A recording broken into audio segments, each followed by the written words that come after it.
Gazette du Togo, une vision sur l'actualité togolaise et sur le monde.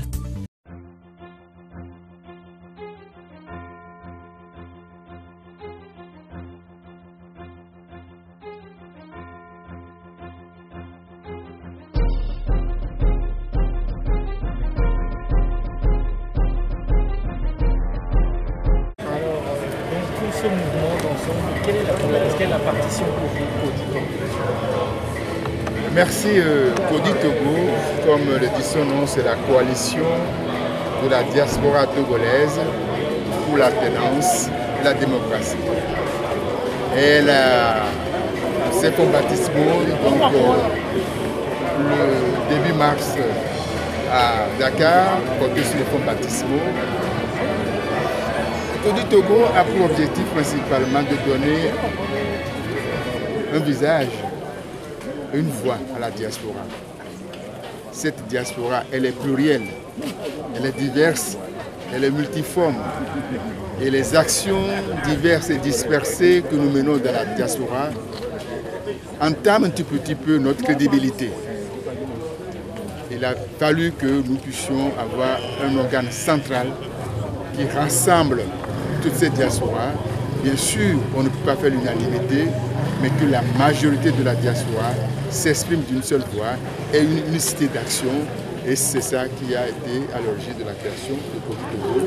Nous sommes de la diaspora, concernés par ce qui se passe dans notre pays. Bien sûr, la diaspora est un poids économique. La diaspora également représente 27% de la population. Nous pensons que ne pas exercer le droit constitutionnel de vote n'est pas quelque chose qui peut continuer au Togo. Nous voulons également faire exercer notre droit constitutionnel. Vous avez passé une journée entière ici à réfléchir avec d'autres associations, d'autres mouvements, syndicats togolais. Pour vous, qu'est-ce que cela représente et qu'est-ce que vous attendez de cette journée?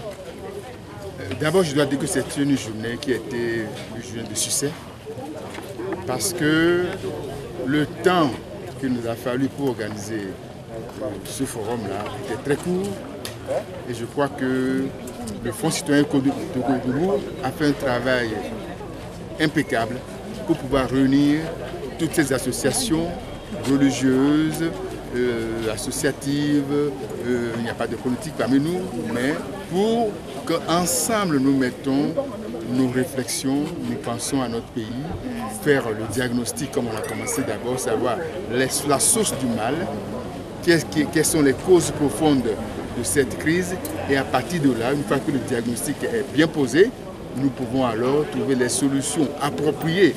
Et je dis toujours qu'il n'y a pas une solution à un problème. Il faut toujours venir avec des solutions.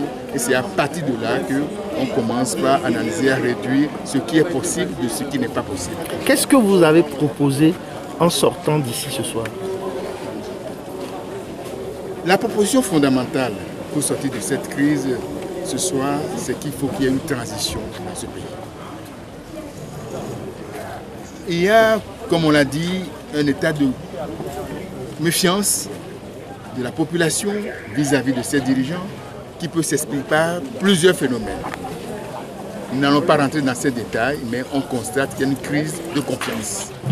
Et elle ne peut être réparée que s'il y a des institutions de transition qui viennent, pour remettre un peu de l'ordre dans les institutions de la République et mettre en place un certain nombre de réformes également, mettre sur les rails un certain nombre de choses également sur le plan économique, la santé, l'éducation, la santé et surtout maintenant organiser des élections que nous voulons une fois pour notre pays transparentes, crédibles, qui ne souffrira pas de discussion pour que les Togolais une fois puissent se dire voilà, nous avons choisi un leader et c'est le peuple qui l'a vraiment choisi.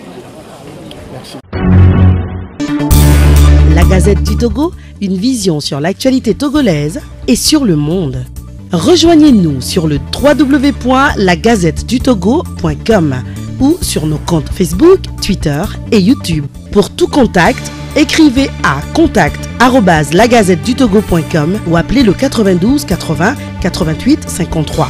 La Gazette du Togo, c'est l'information en continu.